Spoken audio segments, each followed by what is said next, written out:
Doctor Krishnasamy தமிழக அரசியல் கட்சி தலைவர்களுள் முக்கியமானவர். புதிய தமிழகம் கட்சியின் நிறுவனர், தொழில்முறை மருத்துவர். ஆனாலும் முழுநேர அரசியல்வாதியாக இயங்கிக் கொண்டிருப்பவர். ஆரம்ப காலத்தில் மார்க்சிய லெனினிய சித்தாந்தத்தின் மீது டாக்டர் கிருஷ்ணசாமிக்கு ஈர்ப்பு ஏற்பட்டது.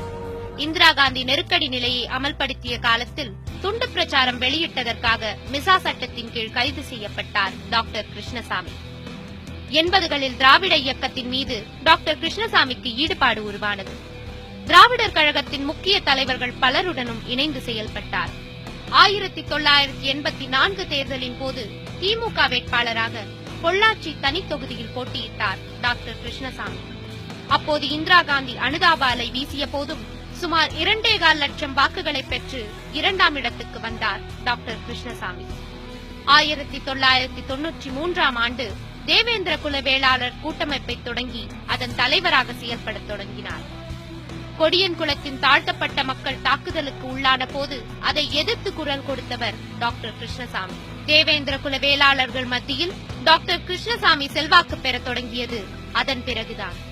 1996ஆம் ஆண்டு தேர்தலில் ஒட்டப்பிடாரம் சட்டமன்ற தொகுதியில் ஜனதா கட்சியின் சின்னத்தில் போட்டியிட்டு வெற்றி பெற்றார் டாக்டர் கிருஷ்ணசாமி.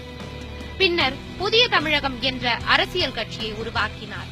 1999ஆம் ஆண்டு நடைபெற்ற மக்களவை தேர்தலின் போது ஜி.கே. மூப்பனார் உருவாக்கிய 3வது அணியில் புதிய தமிழகமும் இணைந்து கொண்டது.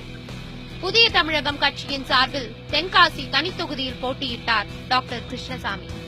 பலத்த போட்டிக்கு மத்தியில் 1.25 லட்சம் வாக்குகளை பெற்று 3ஆம் இடத்தை பிடித்தார். 2001ஆம் ஆண்டு சட்டமன்ற தேர்தலில் திமுக அணியில் இருந்து போட்டியிட்டது புதிய தமிழகம். அப்போது தனது சொந்த தொகுதியான ஒட்டப்பிடாரத்தில் போட்டியிட்டார். கூடுதலாக வால்பாறை தனி தொகுதியிலும் போட்டியிட்டார்.